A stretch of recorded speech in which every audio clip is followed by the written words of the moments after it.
Hello friends, it's Shobha and welcome to my channel life with Shobha में।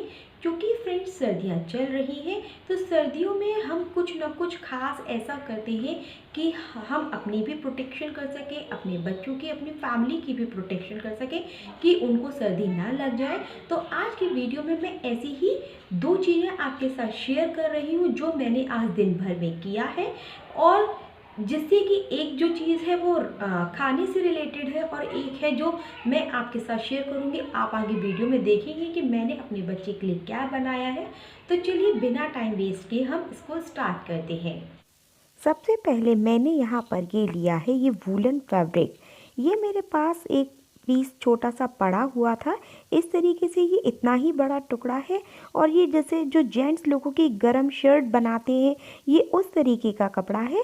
अगर आपके पास कोई शॉल का पीस बचा हुआ है या कोई स्टॉल है उसमें से भी आप उसको यूज़ कर सकते हैं। मेरे पास ये पीस पड़ा हुआ था इसलिए मैं इसको यूज़ कर रही हूँ। और यहाँ पे मैंने इसके कंट्रास्ट में ये मेरे पास रेड कलर का फैब्रिक है जिसको कि मैं इसका यूज़ करूँगी। सबसे पहले मुझे अपने पैर की लेंथ मेज़र कर लेनी है। इस तरीके से जो मेरी लेंथ आई है वो आई है 8 इंच। इसी तरीके से मुझे अपने पैर की चौड़ाई भी मेज़र करनी है। जहाँ से पैर आपका सबसे चौड़ा है उस तरीके से आप इंची टेप से मेज़र कर लीजिए। जो मेरे पैर की चौड़ाई आई है वो आई है 8.5 इंच। तो इस तरीके से लंबाई चौड़ाई मेज़र करने के बाद मैं आपको इस पेपर पर लिख कर बता रही हूँ कि जो लेंथ आई थी 8 इंच, मैंने उसमें 1.5 इंच जोड़कर 9.5 इंच लेना है कपड़ा। इसी तरीके से जो ब्रेथ आई थी मेरी 8.5 इंच, जिसमें से मुझे 1 इंच ऐड करके वो भी 9.5 इंच ही लेना है। ये कोइंसिडेंट है कि दोनों ही लंबाई चौड़ाई मेरी 9.5 इंच की आई हैं।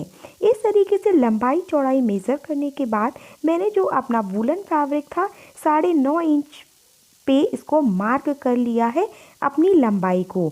इसी तरह लंबाई को मार्क करने के बाद मैंने 9.5 इंच पे ही अपनी इस चौड़ाई को मार्क कर लिया है और इस तरीके से मैंने 2 स्क्वायर पीस में इसे कट कर लिया है जिसकी लंबाई और चौड़ाई दोनों ही 9.5 इंच हैं।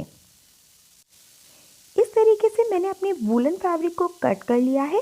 साथ में आप देख रहे होंगे ये इस तरीके का कपड़ा, ये मेरी बेटी की एक वूलन पजामी थी जो छोटी भी हो गई थी और थोड़ी सी जो था वो उधड़ भी गई थी, तो वो उसे पहनती नहीं थी। तो मैंने जो क्या किया है अपने वूलन फैब्रिक पे लाइनिंग लगाने के लिए, यानी कि जब आप अपना सॉक्स बनेगा तो मेरी जो अंदर लाइनिंग होगी वो इसी फैब्रिक का, मैंने गर्माहट ज़्यादा रहेगी इसलिए मैंने इस फैब्रिक को यूज़ किया। इस तरीके से मेरे पास जो रेड फैब्रिक है मुझे इसमें से 3-3 इंच की लंबी पट्टी काट लेनी है, क्योंकि इस सॉक्स पे मुझे जो पाइपिंग लगानी है तो मुझे 3 इंच की पट्टियों को कट कर लेना है। अब मैंने अपनी जो फैब्रिक था और नीचे की लाइनिंग थी वो तीनों पीसेस को रख लिया है और मैंने इसे 5.5 इंच पर मैंने इसको मार्क कर दिया है दोनों साइड। इस तरीके से दोनों साइड मार्क कर लेने के बाद मैंने जो अपनी लाइनिंग की पट्टियाँ को कट किया था, आधा इंच इसे छोड़ते हुए मुझे दोनों तरफ इस तरीके से पाइपिंग लगा लेनी है और पीछे से मुझे इसे फोल्ड करके भी डबल फोल्ड किया है मैंने, क्योंकि 3 इंच की पट्टी थी। और डबल फोल्ड करने के बाद मैंने इस तरीके से अपने वूलन फैब्रिक पर पाइपिंग लगा ली है।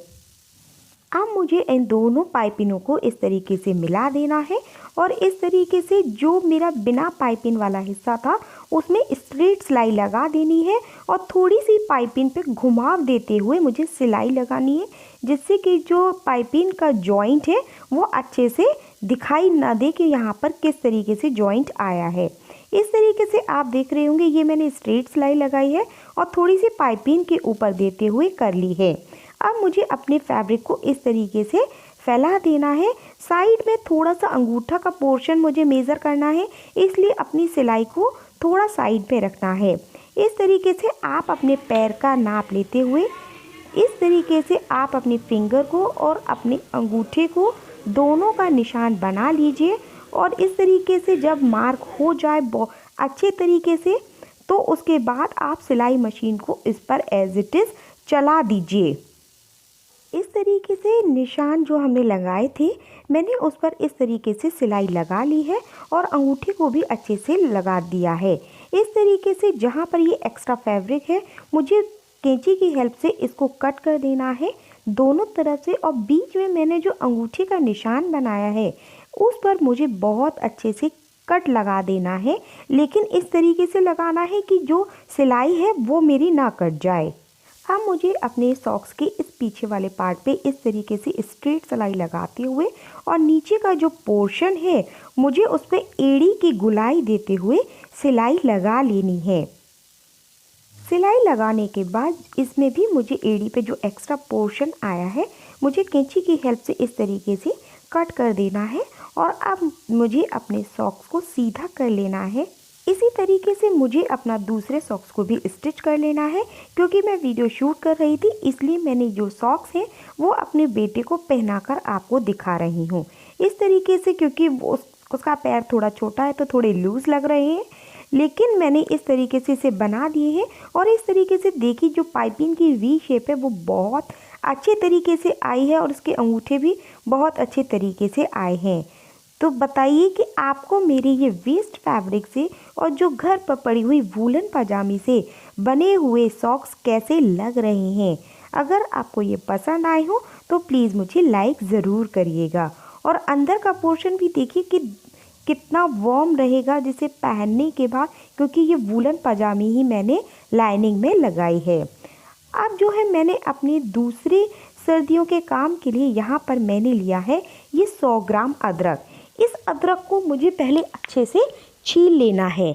जब ये अच्छे तरीके से छिल जाए तो मुझे इसे मिक्सी में थोड़ा दरदरा पीस लेना है, बहुत महीन पेस्ट नहीं बनाना है।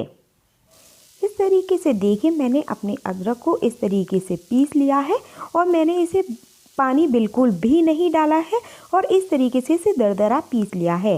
अब मैंने एक फ्राइंग पैन को गरम किया है या आप कोई भी कढ़ाई यूज़ कर सकते हैं और इसमें 1 बड़ा टेबल स्पून भर के मैंने यूज़ किया है देसी घी। जब ये देसी घी हमारा गरम हो जाए तो मुझे अपना सारा अदरक जो मैंने पीसा हुआ था मुझे इसमें डाल देना है और 4-5 मिनट तक इसे धीमी आंच पर थोड़ा सा मुझे भून लेना है। जब ये हमारा अदरक भून जाए तब, क्योंकि हमने 100 ग्राम अदरक लिया था तो हमें कम से कम 150 से 200 ग्राम तक चीनी लेनी है और चीनी को मुझे इसमें डाल देना है। कोई भी पानी का यूज़ नहीं करना है।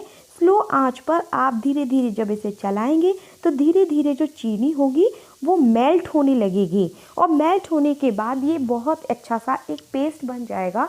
धीमी आंच पर हमें इसे लगातार चलाते रहना है। जब ये हमारा बहुत अच्छे से पेस्ट बन जाए तब हमें इसमें ऐड कर देनी है ये इलायची पाउडर। यहाँ पर जो मैंने लिया है 8 से 10 इलायची पाउडर को मैंने 1 टेबल स्पून चीनी के साथ मिलाकर पीस लिया है, जो मैंने इसमें यूज़ किया है। क्योंकि जो अदरक की बर्फ़ी मैं बना रही हूँ उसमें इलायची का टेस्ट बहुत अच्छा आएगा। इस तरीके से आप एक प्लेट में 1 बूंद टपका कर देखिए। जब ये टपकने के बाद थोड़ा ठंडा कीजिए और आप उंगली से इसे चेक कीजिए। अगर ये आपके पास तार खिंच रहे हैं इस तरीके से, यानी कि ये अभी जमने लायक नहीं हुई है। कम से कम इसे 2-3 मिनट धीमी आंच पर और पकाइए और इसे अब आप दोबारा से प्लेट में 1 बूंद फिर से टपकाइए। और टपकाने के बाद जब ये थोड़ा ठंडा हो जाए तो आप दोनों फिंगर पे जब इसे लेंगे तो आप देखेंगे तो ये तार नहीं खिंच रहा है, इसकी एक छोटी सी गोली बनने लगेगी। इससे आपको पता चल जाएगा कि जो आपकी बर्फ़ी है वो जमने के लिए रेडी हो गई है। जब गोली बनने लग जाए तो हमने क्या किया है, एक प्लेट पर देसी घी चारों तरफ से हाथ से इस पर मल लिया है। मलने के बाद अब मैंने अपने फ्राइंग पैन का जितना भी ये मिक्सचर है मैंने इस प्लेट पर इसे पलट लिया है। पूरे मिक्सचर को मैंने प्लेट पे अच्छे से फैलाने के बाद हाथ पे थोड़ा सा देसी घी लिया है और इस तरीके से हल्के हाथ से दबा दिया है। इससे क्या हुआ है कि जो मेरी ऊंची नीची हो रही थी बर्फ़ी थोड़ी चिकनी हो गई है और ये गीले पे ही मैंने इस तरीके से इसमें लगा दिए कट लगाने के बाद जो मेरी बर्फ़ी है वो सूख गई है और इसका कलर देखिए थोड़ा अच्छा सा चेंज भी लग रहा है। अब मैंने चाकू की हेल्प से इस तरीके से जब मैंने कॉर्नर में इसके साइड से चाकू लगाया तो ये जो प्लेट था वो आराम से मेरी बर्फ़ी उखड़ने लग गई। इस तरीके से आप इस बर्फ़ी को अदरक की बना लीजिए सर्दियों में, और कम से कम किसी भी एयर टाइट कंटेनर में आप इसे भर दीजिए।